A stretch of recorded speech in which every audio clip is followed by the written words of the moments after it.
His name was Wren. Written by Rob Winters. Narrated by Matt Addis. For Sarah, Thomas, and Harrison.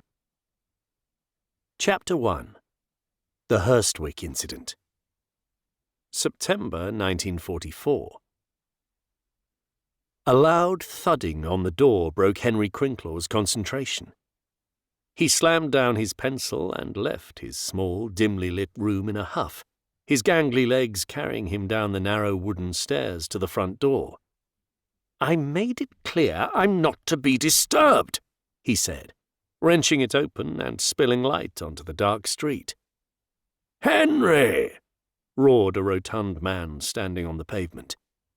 Behind him sat an elegant black car, its headlights dimmed, its driver leaning against the long bonnet rolling a cigarette. A woman in the back seat, her face caught in the glow from the hallway, glanced at Henry, then turned away. "Mr. Hayward," Henry said, recognizing his superior. "What are you doing here? Sorry, sir. This is an unexpected surprise." "Surprises generally are unexpected, Henry. Are you going to invite me in?" The man's jolly demeanour was evaporating as he waited for his invite. "Yes, of course. Come in, sir." Henry Crinklaw stood aside, and Malcolm Hayward entered, bringing with him a strong odour of cigar smoke.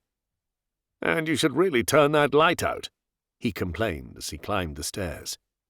Henry followed. "Well, this is cosy," Malcolm said, stepping into the modest accommodation.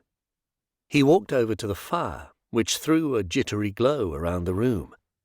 The only other source of light came from a lamp angled down upon a messy desk. "Drink, sir?" asked Henry, opening a small cabinet. "This isn't a social visit, old boy," he said. "But you go ahead. If I was stuck in this little town, I'd be drinking non-stop." Henry poured himself a drink and watched as Malcolm Hayward studied the wall.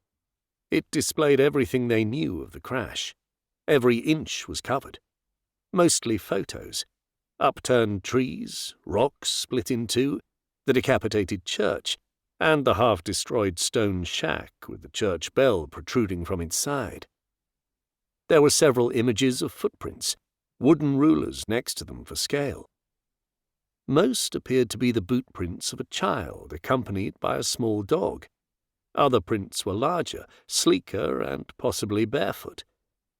Lines of string linked each image to a pin in a large aerial photo, which showed the town and the long black scar in the woods to the north.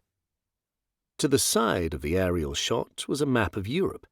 It was crisscrossed with lines representing flight paths of known German and Allied planes from the night of the incident. None came close to the lonely red pin marking the small market town of Hurstwick. The wall was impressive, but even with the vast amount of data collected, they had no idea what had come down in the woods that night. Henry suspected he was about to get a dressing down for the lack of progress. Malcolm would no doubt want to hear about all the breakthroughs he hadn't made, all the leads he hadn't followed up because there were none, and all the clues he had yet to uncover. They'd given him an impossible task. Henry took a deep breath, turned his drink into a double, then joined Malcolm at the wall. "Over 2 months, Henry," said Malcolm, removing his gloves and hat and dropping them on Henry's desk along with a brown file retrieved from inside his coat. He angled the lamp to throw more light to the wall. "And what have you to show for it?" It was a question that didn't need an answer, but Henry answered anyway. "Nothing new, I'm afraid, sir." He took another deep breath, disguising it well, he thought, with a simultaneous swig from his glass. His eyes flicked to the brown folder, then back to the face of his superior. He took another large gulp of his quickly disappearing drink. "So it's a mystery," Malcolm said after a pause, rolling on the balls of his feet. "Well, sir, I suppose it—" "I don't like mysteries, Henry. I get concerned. Mysteries cause confusion, and I don't like confusion either. I like things neatly labelled and filed away, dealt with, done. We are trying to win a war, Henry, and right now things are looking good. Brookie thinks so anyway. But he's not thinking about this, is he?" He gestured to the wall. "Whereas I am thinking about this. I think about this a lot. And I'll say it again, I'm concerned." "Sir, I must—" Mr. Hayward cut him off with a wave of his chubby hand. "However, we are where we are, and we seem to have found ourselves a little mystery that refuses to be dealt with, haven't we?" "Yes, sir. I suppose—" "So," he said, cutting him off again, "I brought something for your little wall of irregularity." He nodded to the folder on the desk. Henry put down his now almost empty glass, picked up the folder and opened it. Inside was a grainy photo of a rocket, mid-launch. Henry shot Malcolm a confused look. Why was he showing him a picture of a rocket? Malcolm Hayward nodded. It was a nod that said, "Carry on, there's more." Further photos showed pieces of wreckage lying in fields. People bent over damaged fragments of pumps, valves, tubes, and motors. Finally, he came to a short transcript describing a test launch of a rocket. Henry looked up, still confused. "Sir, is this relevant? We ruled out rockets and flying bombs on day one. We would have found the wreckage. There would have been a crater." "That, Henry, is a V-2 rocket, as I'm sure you're aware. On its own, not very interesting with regard to your investigation. But if you look at the transcript, it's frightfully interesting. It comes from one of ours on the other side. She took the photo. According to her, it was a test launch, not meant for us. They shot it straight up just to see how high it would go." Henry scratched his head. "With all due respect, sir," he swallowed, "I don't see a connection here." "It was a historic moment," continued Malcolm, as if Henry hadn't spoken. "At any other time we would have celebrated this event. Because that thing—" he jabbed his finger at the photo, "that marvelous and terrible thing became the first object to leave the Earth's atmosphere. That thing, Henry, went into space." Henry looked down at the photo again. It was indeed an impressive achievement, he thought. Then his look of confusion returned. "Look at the date, man," said Malcolm impatiently. "It's from the night in question." "But surely a coincidence, sir. Like I said, rockets leave wreckage and craters, they explode. None of those things happened. It can't have been this rocket that landed in those woods." "Of course it wasn't, you fool." "Then, sir, I just don't understand." Henry Crinclaw was now desperate.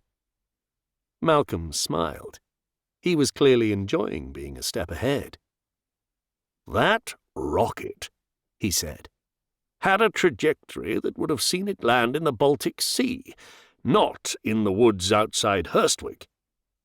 Henry's face had given up, looking confused. He stared blankly as Malcolm Hayward continued to talk. "But we know it didn't land in the Baltic Sea." He took the folder from Henry's hand and placed it on the desk, spreading out the photos of the wreckage. He stabbed a stumpy finger at each image. "That was found in Kent, that just south of Paris, and that was recovered from Blesnar in Poland as part of Operation Wildhorn. All are believed to be pieces of that same rocket." Malcolm's smile was widening as he realized Henry was starting to get it. Henry grabbed a pencil and rushed to the map.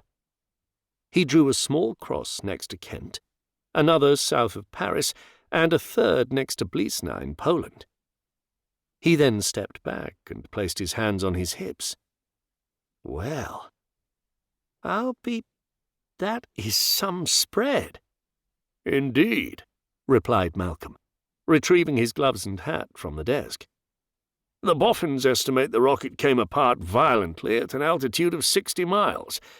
As it wasn't carrying explosives, we could only assume that it—" "Hit something," Henry interrupted. "Bingo." "But what?"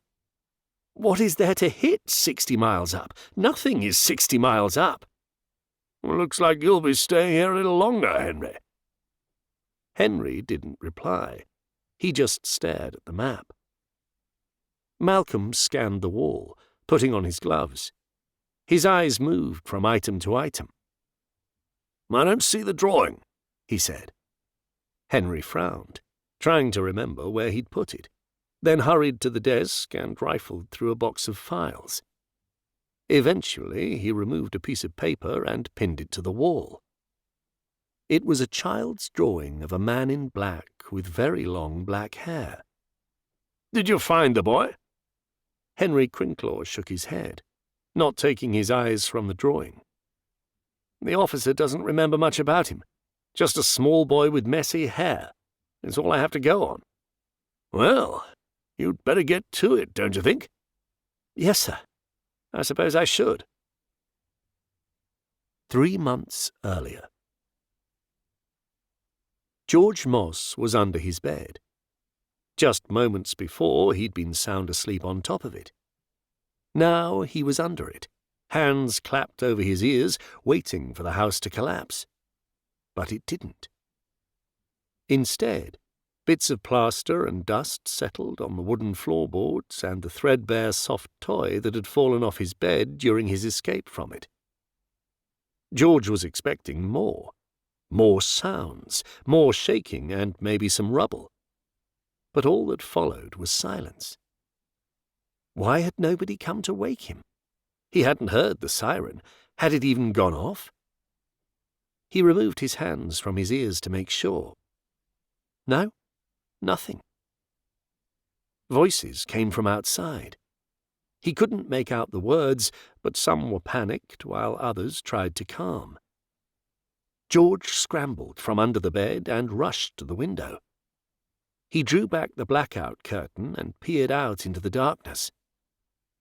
From the churchyard, directly beyond the wall of his back garden, a huge cloud of dust, illuminated by the moon, billowed into the air. He watched it slowly grow until it consumed his garden and he could see no more. Then came closer voices. These were from his host's bedroom across the hall. Mr. Furlong was telling Mrs. Furlong to stay put. "Should we get to shelter?" she called after him. "Don't think it's a raid, my love," he called back. "It's as quiet as anything out there. But if you hear that siren, you get down there with George, okay?" George's bedroom door opened and Mr. Furlong poked his head in. "You okay, lad?" "Yes, sir. What was—" "Nothing to worry about. You stay in here." He hurriedly closed the door and was gone. George pulled on his dressing gown and ran to the top of the stairs in time to see Mr. Furlong limp out the front door. Quickly, George returned to his room, grabbed his lamp and the box containing his gas mask, then crept down the stairs. Chip, the Furlong's small, scruffy dog, joined him by the front door and followed him outside. They were greeted by a world of dust that caught George at the back of his throat. Undeterred, he continued down the short garden path and onto the lane. He should have been fearful, but wasn't.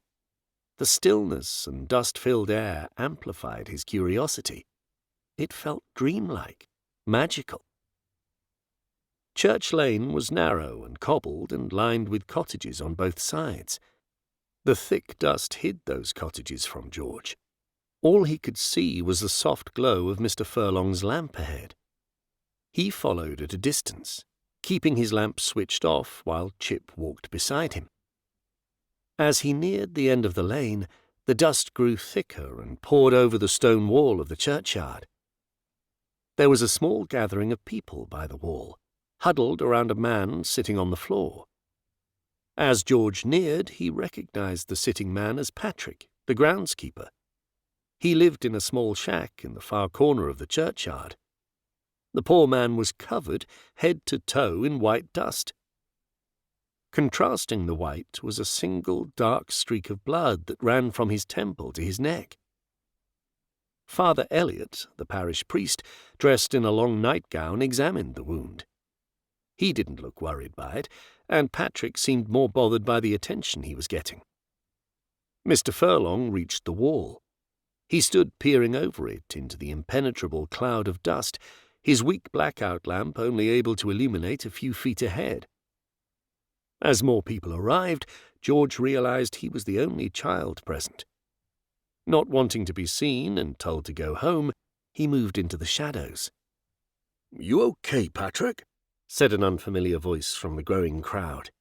"A little bit shaken, but I'll live," he answered, his voice croaky and dry. "He's just fine," added Father Elliot, who stood aside as the town doctor arrived with his medical kit. "What was it?" said another. "Damned if I know," said Patrick. "Nazis dumping their bombs before heading back, I expect," said another voice in the dark. "Here, take this," said the doctor, handing Patrick a lit cigarette. "That'll sort you out." "Good heavens!" a woman shrieked. She stood at the edge of the group in her dressing gown, her hands to her mouth, her head darting, searching the sky. More desperate cries erupted from the crowd as they followed her gaze. George looked too, but was confused by what he saw. The dust, still thick at ground level, had started to clear higher up. He saw nothing to cause distress, just the moon and a clear sky. Then he understood. The church spire, the pride of the town and one of the tallest in England, was gone. Father Elliot swayed on his feet. Before he could fall, he was caught by the doctor, who sat him down next to Patrick and lit another cigarette. The cries died down. Eventually there was silence, interrupted only by the occasional sound of masonry falling unseen in the darkness beyond the wall. A murmur of excitement then grew as 3 ghostly figures, caked in dust, emerged from the churchyard and joined the group. George overheard as they talked of large boulders littering the place, breaking many of the graves. Patrick's shack had been partly crushed by a bell from the tower. They said he was lucky to be alive. Mr. Furlong approached Patrick and crouched beside him. "What did this?" he asked. "A bomb, obviously," boomed the voice of a large man standing behind them. George recognized him as Mr. Fuller, the butcher and head of the Hurstwick Home Guard. "No," Patrick replied. "Not a bomb. I was awake at the time and I didn't hear no plane, no explosion either. I don't know what it was, Don. But whatever it was, it came down in the fields, maybe even the woods." He gestured north past the church. "I heard it. Never heard anything like that before in my life, like the earth being torn apart. It was deep. I felt it through me feet." "Right then," said Mr. Fuller, addressing the crowd. "Arm yourselves with whatever you can get your hands on and meet by the bridge at the top of Church Lane. Bring your medical kit, Doc, just in case it's one of ours."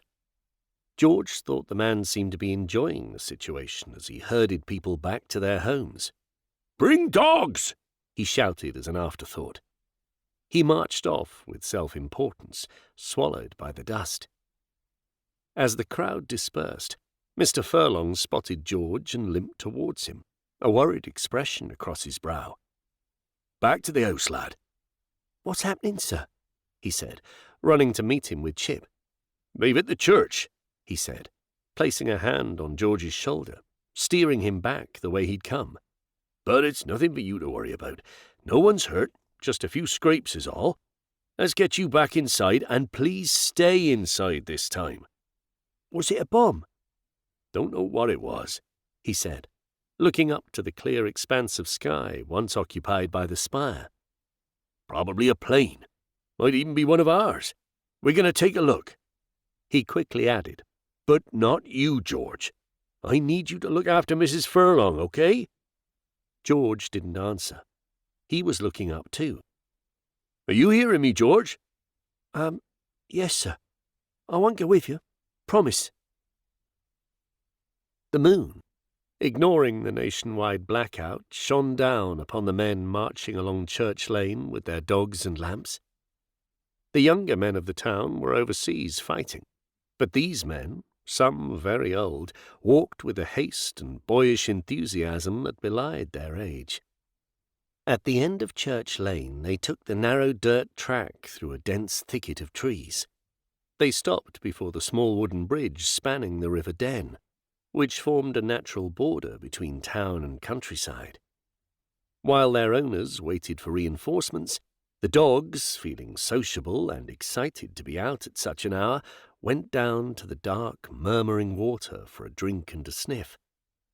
When the search party had grown to a capable size, the men took their dogs and lights across to the fields, leaving the bridge and the stream flowing under it in complete darkness.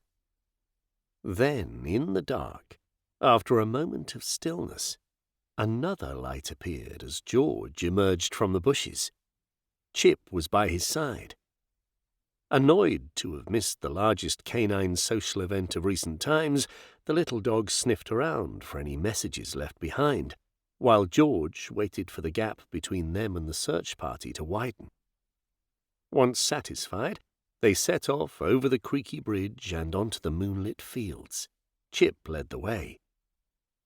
Nothing seemed out of place on the fields, so the party ahead advanced towards open wood, a dark silhouette against the night sky. As George neared, he saw a dent in the tree line. The men had seen it too.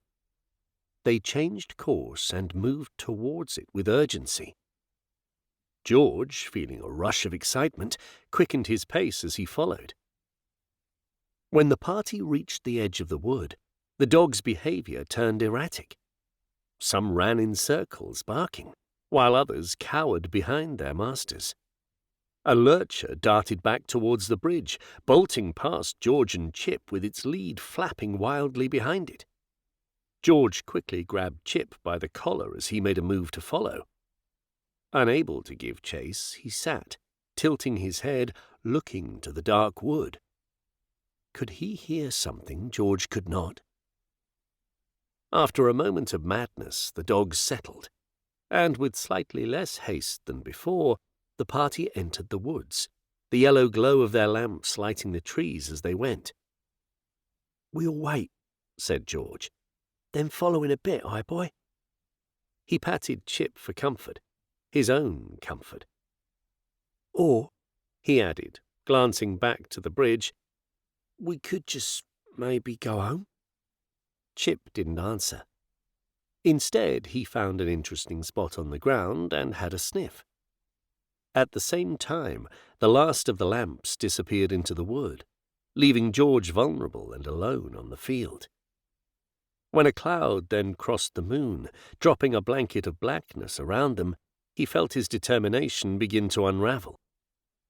Chip whined, then growled. "Okay, Chip.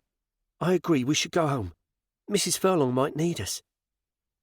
On the way back to the bridge, the moon reappeared from behind its cloud. Chip stopped and looked behind them. George was about to hurry him along when movement caught his eye. In the distance, a single shadowy figure was drifting slowly across the field towards them. "They're coming back," he said, turning off his lamp. "We need to go now." George stepped up his pace. As the bridge came into view, he glanced back to see if the gap between the figure and himself had widened. But there was no one there. Something wasn't right. He sprinted to the bridge, and on the other side he left the dirt track immediately and hid in the nearby undergrowth. He held Chip close, staring at the path while trying to steady his breathing. He waited. Several minutes passed, and George was getting uncomfortable. Branches were digging into his back, and the trickling stream was talking to his bladder. "Okay, Chip," he whispered. "Whoever it was must have gone back or taken another way. Let's go." But Chip didn't move. "Come on, boy." George pulled his collar, but still the little dog refused to budge. Just then, there was a creak from the bridge. Then another. Someone was crossing. George sat back down and peered through the gaps in the undergrowth at the moonlit path. A shadow grew along it, followed seconds later by a dark figure, darker than the surrounding darkness, a shadow within a shadow. He was dressed entirely in black. Long, black, damp hair obscured his face. He carried something over his back, a pack of some kind. He was tall, thin and bent, walking slowly with sharp movements as if every step was painful. He was injured, but George had no desire to help him. The figure crouched suddenly as if sensing he was being watched. His head spun back to the bridge and the field beyond. After a pause, he slowly turned away from the bridge to look straight towards George. George tried to sink further into the bushes, but they were too dense. He thought about running, but found he could no longer move. Chip was shaking next to him. George pulled him closer. The man couldn't possibly see him. It was too dark, and he held no lamp. But that belief faded as the man, slowly and with purpose, moved closer to the bushes, to where George and Chip sat trembling. At this distance, he could now see a hint of the man's face. His dark eyes were set against the palest of skin. The rest of his features seemed missing, a blur of a face. George blinked hard to clear his vision, trying to bring the rest of him into focus. The figure stretched out a pale hand, reaching into their hiding place. George recoiled as the hand, with long, pale fingers, drew nearer to his face. He tried to scream, but couldn't. There was nothing he could do, nowhere he could go. He closed his eyes and waited for the hand to clasp him. There was a sharp rustle of bush as the hand quickly withdrew. He opened his eyes. The man was now back on the path, looking towards the bridge. And George heard the crunch of footsteps and voices as men from the search party returned. "Quick, quick, be here quick," prayed George. He tried to spot them, but his view was blocked. When he looked back to the dark figure, he was gone. Not realizing he'd been holding it, George let out a huge breath as he exploded onto the path. With his lamp back on, its beam darting in all directions, he looked for the stranger. Impossible, he thought. How could he disappear so quickly? He was injured. Where could he have gone? "George, is that you?" Mr. Furlong, supported by another man, was crossing the bridge, his limp worse than ever. "What in God's name are you doing out here?" "Where did he go?" George said, ignoring the question and shielding his eyes from the lights now dazzling him. "He was here. Did you see him?" "What are you talking about? I told you to stay—" "He disappeared. He was here. I think he was hurt. And then he wasn't here. He couldn't have gone far." George was struggling for breath. Donald Furlong let go of the man at his side and hobbled over to George. "Calm down, lad," he said softly, grasping his shoulders. "I'll take you home. You shouldn't be out here, not tonight." "But, sir," he said, still far from calm. "I saw him. He must be from the crash. Did you find the plane?" Mr. Furlong frowned and looked to his companion, who shifted uncomfortably and gazed back towards the woods. "No plane, son," said Mr. Furlong. "But the church, the crash, No plane, George," he said, more firmly this time. Mr. Furlong turned George around, and together they walked back to Church Lane, where the dust had now mostly settled. Several women were still out, talking over the low walls that separated the small front gardens of the lane. They were wearing their nightclothes. Some looked worried as they waited for their husbands. When the men returned, they would talk of a giant scar in the woods and damage of unimaginable scale. But they wouldn't come back for many hours yet. The sound of excited dogs and puzzled men filled Oban Wood for the entire night. Then the mists of dawn would come and cover the dark, earthy scar like a cool, soothing bandage. That night, in his room, by the dim light of his lamp, George drew a picture of the stranger while the image was still fresh in his mind. After, he cleared his bed covers of the dust and bits of plaster, then climbed into bed and kissed the photo of his mum and dad he kept on the bedside table. He drifted off to sleep, thinking about the stranger, wondering who he was, where he was from, and where he was now.